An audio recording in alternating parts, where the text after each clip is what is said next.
this doctrine of purgatory reflected in Scripture. Sumainyo ang kapayapaan ng Diyos. Muli sa awat tulong ng Diyos ay may panibago na naman tayong episode ng ating pagsagot sa pamagitan ng ating programa, Ang Dating Landas. At ngayon ay sasagutin na naman natin ang kasinungalingan ng puno at nagpapakilalang founder ng Word of Faith Baptist Church sa Binyan na si Mang Jun. Mang Jun na lang, huwag na natin sabihin Jun Mariano. Medyo disrespectful, pero dapat hindi naman talaga igalang yan eh. Dahil lang sabi sa 44 ng awit, hindi dapat iginagalang ang mga sumusunod sa kabulaanan. At isa sa uri ng kabulaanan, yung magsinungaling at mangchismis. Dahil yung mga referensyang ginagamit niya against Catholic Church, self-interpretation ng mga Baptist.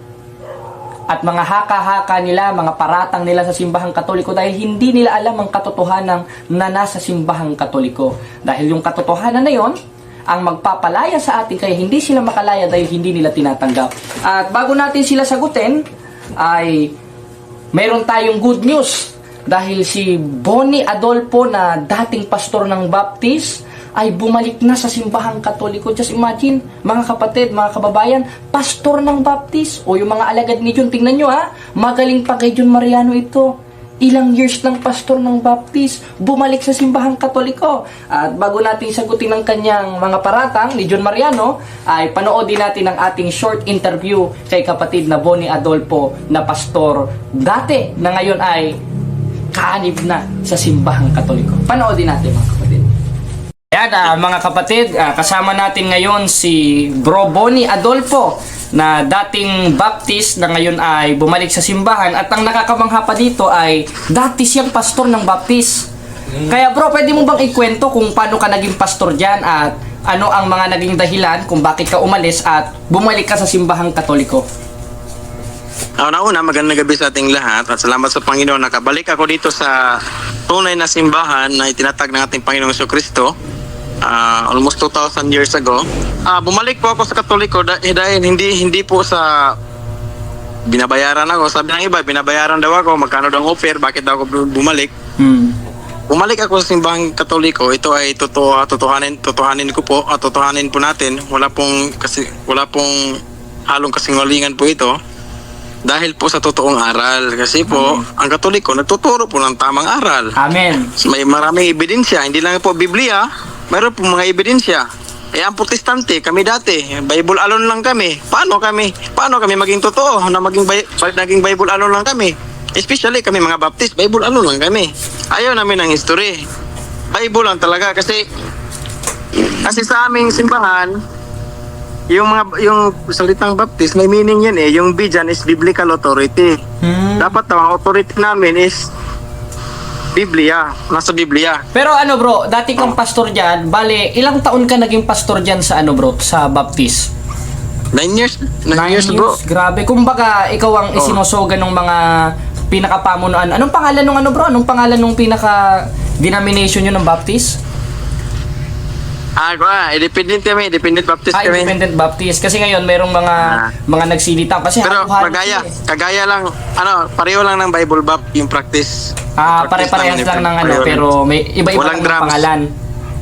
Walang drums, pareho lang pangalan, pareho kami. Wala kaming drums, solim kami. Grabe. Biruin nyo mga kapatid, dating pastor yan ng Baptist from 9 years, pero ngayon bumalik na sa simbahang Katoliko. Yan, napanood natin at napakinggan natin. Thanks be to God, glory to God in the highest.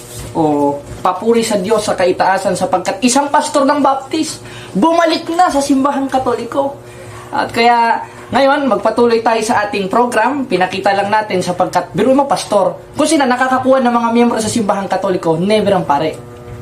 Pero tinan nyo ito, mga kababayan, mga kapatid, sa awat tulong ng Espiritu, pananampalataya sa Espiritu sa 1:20 ng Judas, yung dating taga-usig parang si Mang Jun sa simbahang Katoliko, bumalik na sa simbahang Katoliko. Biro nyo dating pastor. Ngayon, tuloy na tayo sa ating palatuntunan. Total, gaya ng ating pinangako, sasagutin natin ang kanyang paninira patungkol sa purgatorio at sa banal na misa. Ngayon, panoodin natin ang unang paratang ng Mang Jun na founder ng Word of Faith Baptist Church. Tingnan natin kung tama ba kanyang sinasabi. Alam ko, mali naman lahat ng sinasabi niya. Di ba kapatid na JB? Kaya nung tinanong mo to, hindi makasagot ito eh. Kahit nung tinanong ko ito, hindi makasagot ito eh. Kaya panoodin natin ang kanyang paratang at kanyang kasinungalingan patungkol sa purgatorio. Panoodin natin. Ano pang babayaran? Ano pang lilinis sa purgatory samantalang ikaw ay declared ng Panginoon na wala ng kasalanan dahil inako ni Kristo ang kasalanan?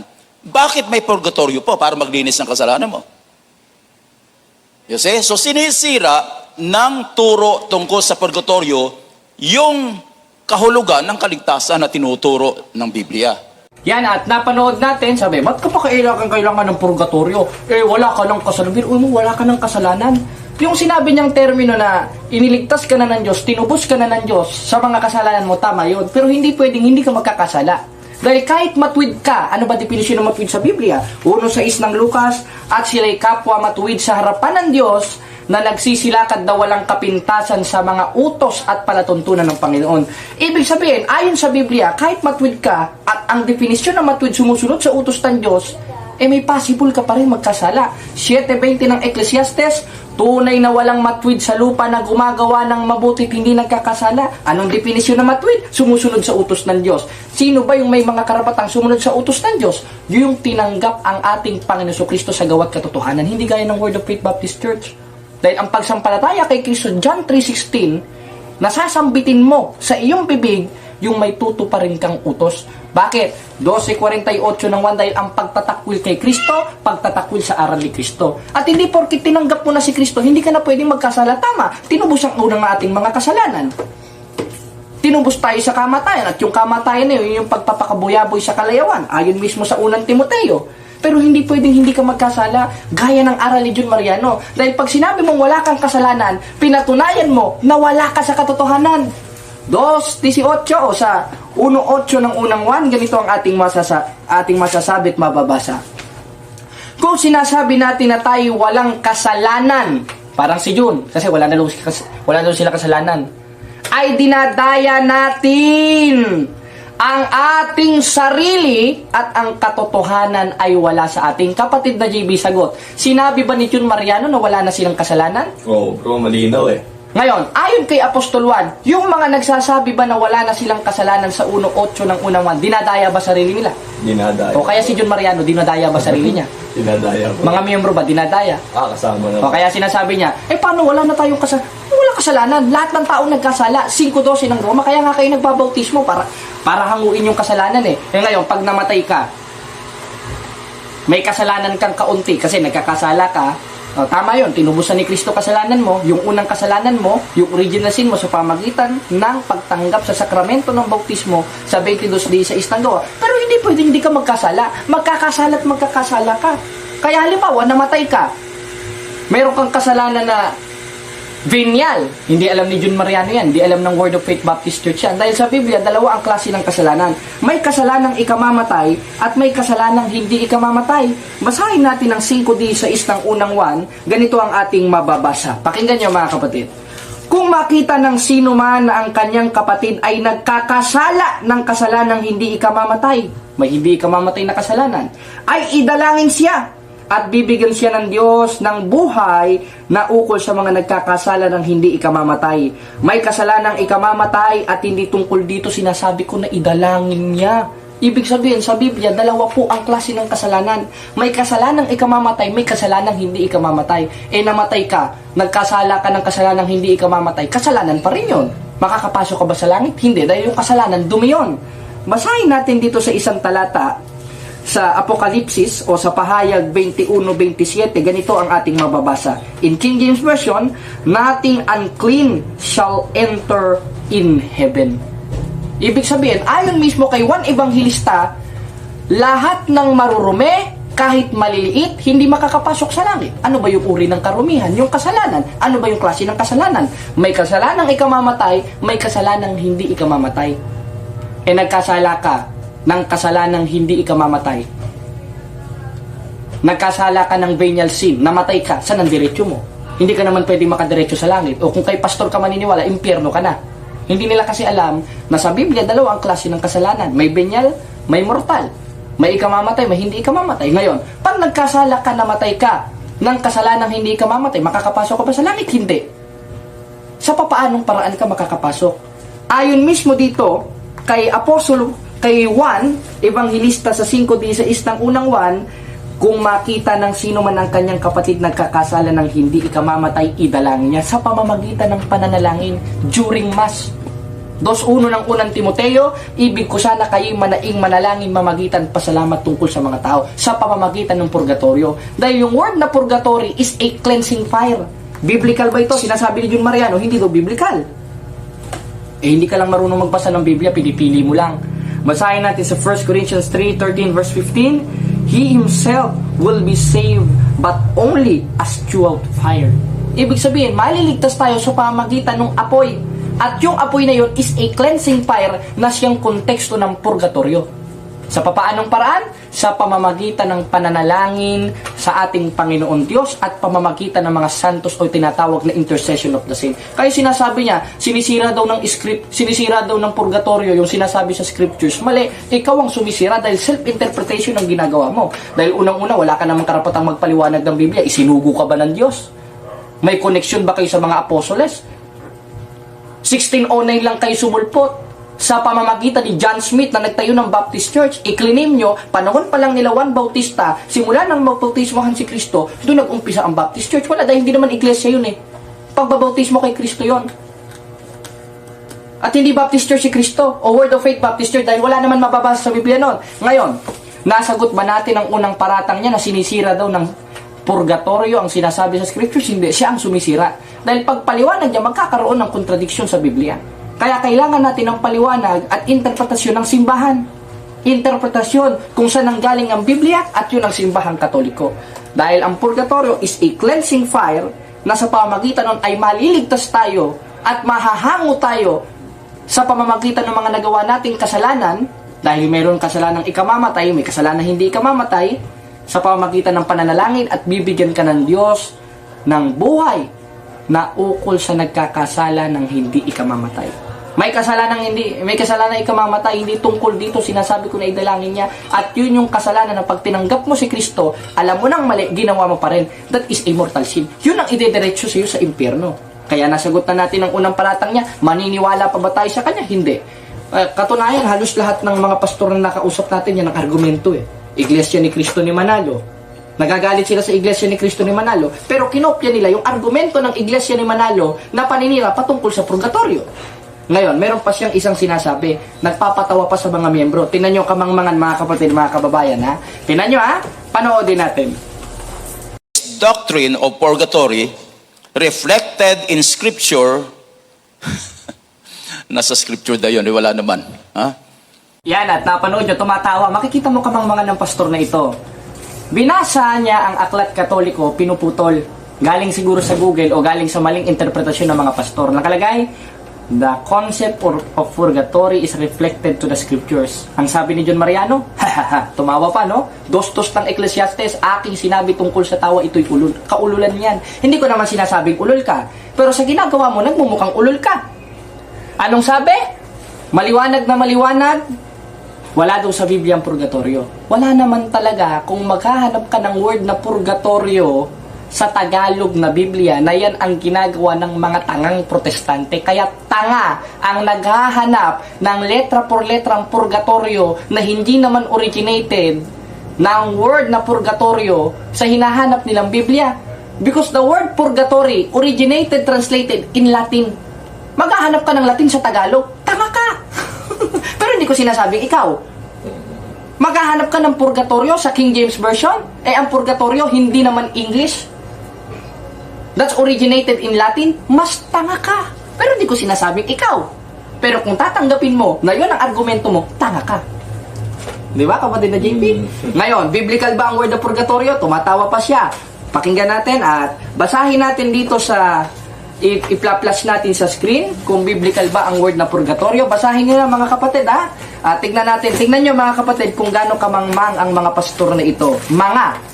Walang specific na binanggit. Mga, hindi ko sinasabing ikaw. Pero kung yan ang argumento mo, tanga ka talaga. Basahin natin ha.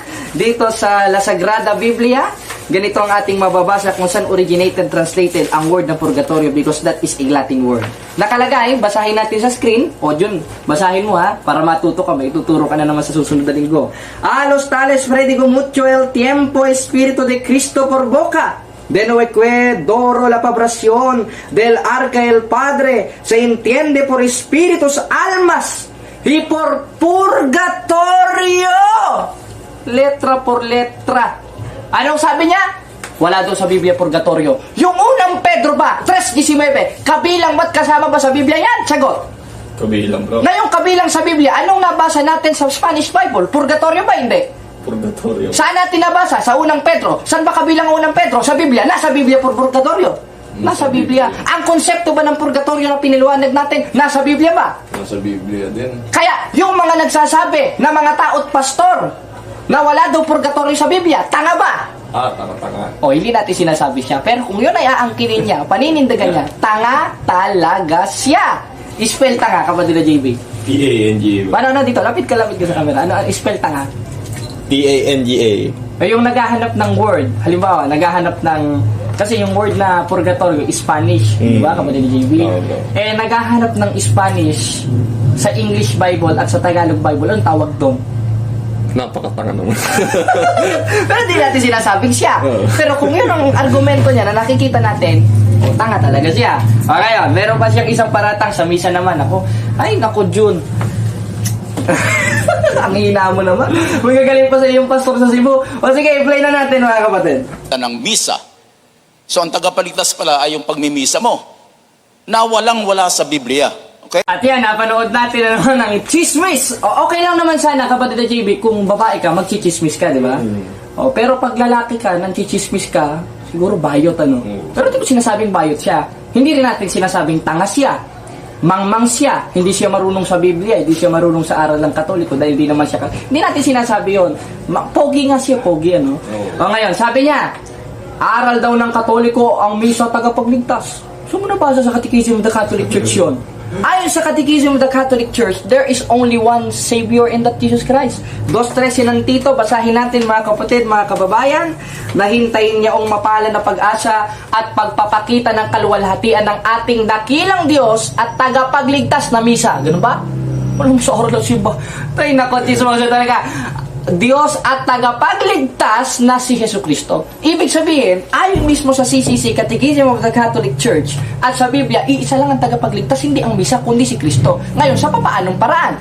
24:13 ng Mateo, kung magtitiis tayo hanggang wakas, and that is the sacrifices. Dahil ang sabi ni Kristo, gawin ninyo ito sa pagpapaalaala sa akin. At yun ang ini-highlight. Yun ang ini-highlight ng mga apostoles. Kada nagkakatipon sila ng linggo, nagpuputol-putol ng tinapay. Sila pinagpuputol-putol ng spaghetti tsaka pansit. O, 27 ng gawa. Tuwing unang araw ng sanglinggo nang kami magkapisan at pagputol-putulin ng tinapay. Si Pablo na nag-aakalang umalis kinabukasan ay tumagal ang kanyang pananalita hanggang hating gabi. Ibig sabihin, si Apostolo Pablo naghumiliya hanggang hating gabi. Nagdiwang sila ng banal na misa. At yun yung pagkakatipon nila na dapat hindi pabayaan na kasama sa kautusan. Na ayon sa 15:2 ng unang Korinto, basahin natin mga kababayan, sa pamamagitan naman ito, ligtas kayo. Kung matyaga ninyong iingatan ang mga salitang ipinangaral ko sa inyo. Wala sa doktrina ng simbahang Katoliko ang misa tagapagligtas. Kasama sa kaligtasan sapagkat yan ng utos na obligasyon nating sunding mga Katoliko at mga tunay na Kristiyano. Kalibasa sila, pag may short interruption, blackout, wala na silang pagkakatipon. Ang pagpapasya na kay pastor, wala sa Biblia. May papakita tayong screenshot dyan. Maaari kung nahanap ko man, ipa-flash ko sa screen ngayon. Nakalagay, our worship service is interrupted because may mga may mga problema sila eh. Pero mo, paano kayo sa Diyos niya? Ngayon, nasa aral ba ng simbahang Katoliko ang misa tagapagligtas? Hindi. Si Kristo tagapagligtas at ang konteksto para maligtas tayo nung Kristong tagapagligtas, sasampalataya tayo sa Kanya. Hindi kaya ng pagsampalataya ng mga Bible Baptist gaya na itong pastor na ito. Dahil yung konteksto doon, 12:48 naman, pagtanggap sa utos niya. At isa doon sa utos niya, 10:25 ng Hebreo, yung dumalo sa pagkakatipon at pagputol-putol ng tinapay. Dahil sino mang tumatanggap sa banal na tinapay, demonstrative pronouns ang ginamit ni Kristo, hindi niya alam yun, demonstrative pronouns. Sa 26:26 ng Mateo, kanin ninyo, ito ang aking katawan. Anong mangyayari? Pag kinuha natin, kinanin natin ang kanyang katawan. 5:56 ng 1, sino mang kumain ng aking katawan, ako'y sa kanya, siya'y akin at maliligtas. Amen? Amen. Kaya maliligtas maliligtas tayo sa pamamagitan ng pagdalo sa misa sapagkat yan ang utos ng ating Panginoon Kristo na konsepto ng pagsampalataya at pagtanggap sa Kanya. Dahil kung hindi, bakit kayo nag-worship service? Di naman pala kasama sa kaligtasan yan.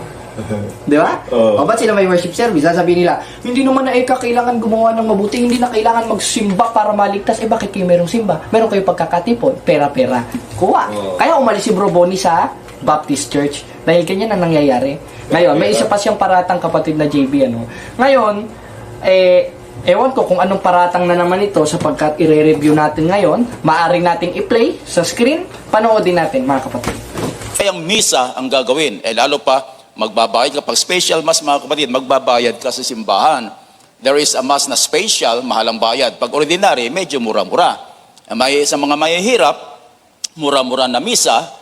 Sa mga mayayaman, special. I don't know really kung paano naging special at regular yung misa. Ano ba ang katangian ng special mass?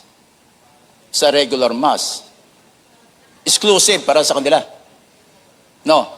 Ang regular mass para sa lahat Pero At napanood natin siya at meron doon special mass, special mass, meron rin daw ordinary mass, special mass, mga binababanggit na yung mga chismis niya. Siguro nagsusearch sa GPT itong taong ito. Ngayon, meron bang bayad ang sakramento? Meron bang bayad ang misa? Wala. Dahil ayon mismo sa official doctrine ng Catholic Church, sa Catechism of the Catholic Church 2121, simony is the buying or selling of spiritual things. Mahigpit na ipinagbabawal ang pagbili o pagbenta ng espiritual na bagay kasama ang sakramento. Ibig sabihin, ang sakramento ng Eucharistia sa pamamagitan ng misa, lahat ng sakramento ng simbahan, walang bayad yan. Isasabihin nila, dati kang Katoliko ko, nagbayad ako. Yung papeles yun, yung pagpapaasikaso sa papeles. Talagang ibabayad mo sa barangay yun dahil nung nabinyagan ka, kapatid na JB, may binayad dito. At ito kasi dati itong INC na na-convert, nung nagmisa ba, bro, nung nabautismuhan ka, tumanggap ka ng sakramento, nagbayad ka ba? Wala bro. Walang bayad. Anong... Yun nga pinagtaka ko Ay, may bayad Kasi dati, ang paratang natin, nung tayo mga protestante, ang misa may bayad. Oo, bro. Lahat may bayad. Oo, bro. Yung ngayon, yung sinasabi niya, naniniwala ka doon? Hindi. Kasi nung Chismis. Chismis. Okay lang naman sana kung babae ka, mag-chismis ka. Oo. Pero kung lalaki ka, masama Masama. naman yata yun. Siguro bayot. Hindi na sinasabing bayot ko. Okay, kapatid ni JB. Ngayon, anong sabi sa ating official doctrine sa Catechism of the Catholic Church? Mahigpit na ipinagbabawal ang pagbili o pagbenta ng espiritual na bagay kasama ang mga sakramento. At isa doon yung misa. Kaya sinasabi niya, special mass, ordinary mass, may bayad daw. Sino yung sabi sa'yo? Chismis yan, kasinungalingan yan. At ang kasinungalingan, 8:44:1, hindi nasanggaling sa Diyos, kundi sa demonyo. Kaya yung pagkakatipon nila, hindi pagkakatipon na sa Diyos yan, pagkakatipon sa demonyo yan. Puro sinungaling pinagsasabi at bintang patungkol sa simbahang Katoliko. Bakit? Dahil yung Espiritu ng Diyos, aral ng Diyos na itinuturo ng simbahang Katoliko, kasama ang misa at sakramento, basahin natin sa 2:12 ng unang Korinto. Ngunit ating tinanggap hindi ang espiritu ng sanlibutan, kundi espiritu mula sa Diyos, upang ating mapagkilala ang mga bagay na sa ating binigay ng walang bayad ng Diyos. Alin ang mga binigay? Yung Espiritu ng Diyos. Ano yung Espiritu ng Diyos? Yung misa, lahat ng sakramento ng simbahan. May binayaran ka ba, kapatid na JB? Wala bro. Lakas! Wala bro. Walang binayad. Ano ang tawag sa isang lalaki pero chismoso na nagbibintang sa isang simbahan na hindi na naman totoo? Bakla ba o tomboy? Bakla bro. Hindi natin sinabing bakla siya, pero kung sinabi mo, ikaw may sabi niyan. Kaya, mga kapatid, sana ay nag-enjoy kayo at marami kayong natutunan sa ating episode at kayo, mga members ng Word of Faith Baptist Church, binabalaan ko kayo. Sinimulan nyo ang digmaan, tapusin nyo ang digmaan. Pag nagpabarangay kayo, sasabihin namin ang kabaktutan at kasinungalingan ninyo. Pero, meron pang isang paratang. Bago tayo magtapos, meron pa. May sinasabi siya tungkol sa church council.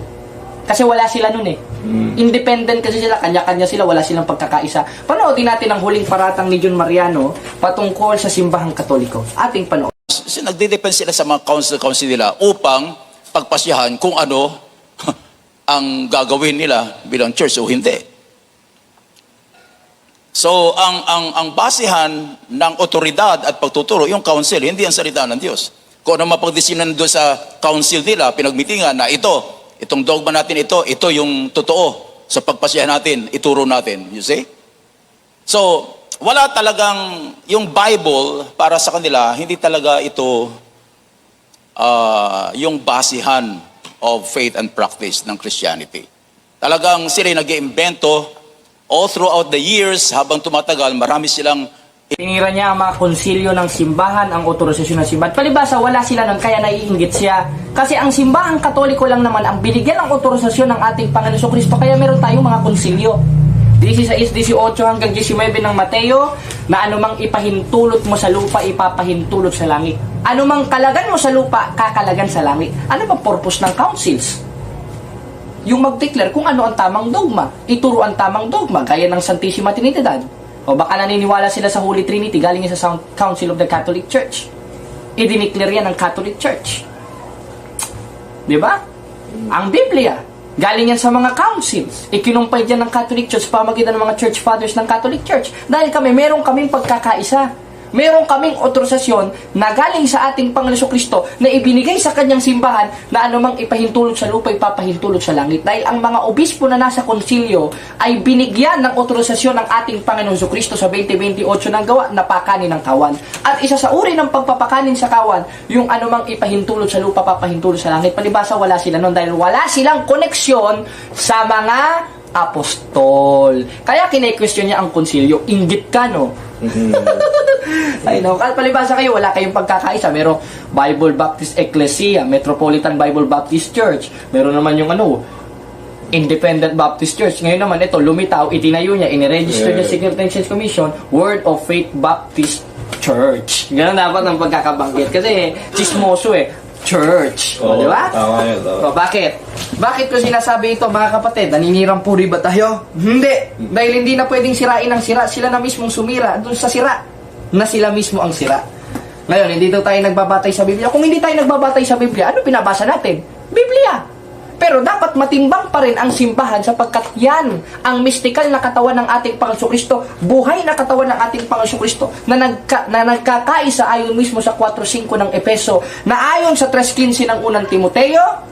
Ngunit kung ako'y magluwat ng mahabang panahon ay upang maalaman mo na kung paano sa mga tao na dapat ugaliin sa iglesia na siyang haligi at saligan ng katotohanan. Alin ang haligit sa liga ng katotohanan ng foundation and pillar of truth? The church. Ang simbahan. Malinaw na malinaw. Dahil nauna ang simbahan sa Biblia at nanggaling ang Biblia sa simbahan.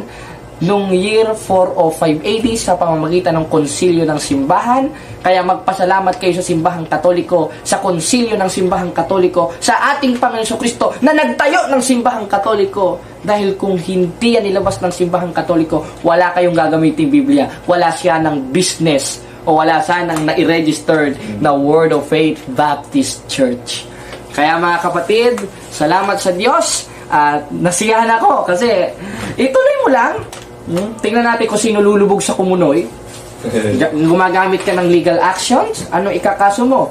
Separated naman yan. Anong ikakaso mo sa mga legal actions mo? Harassment, bullying, anong bullying doon? That is a religious purposes only. Alam mo sa sarili mo yan. Katunayan, panoodin yung mga kapatid nung tinanong namin siya, hindi makasagot yan. Bago tayo makapagtapos. Bahala kayo, pastor ninyo. Ayaw makipagbaka ni John Mariano. Bahala kayo, sir. John Mariano, balik na lang kayo. Ano ang ibig sabihin? Mother Krios. Alam mo, hindi? Bahala kayo. Yan, di ba? Yan ba ang paniniwalaan yung mga ngaral? Estudyante pa lang kami ng mga CFD. Paano kaya pag mga mentor nyo nakalaban namin? Basta lang hindi kayo makakasagot. Kaya yung mga miyembro nyan, matakot na kayo. Dahil hindi tunay na Kristiyano yan. Iwas.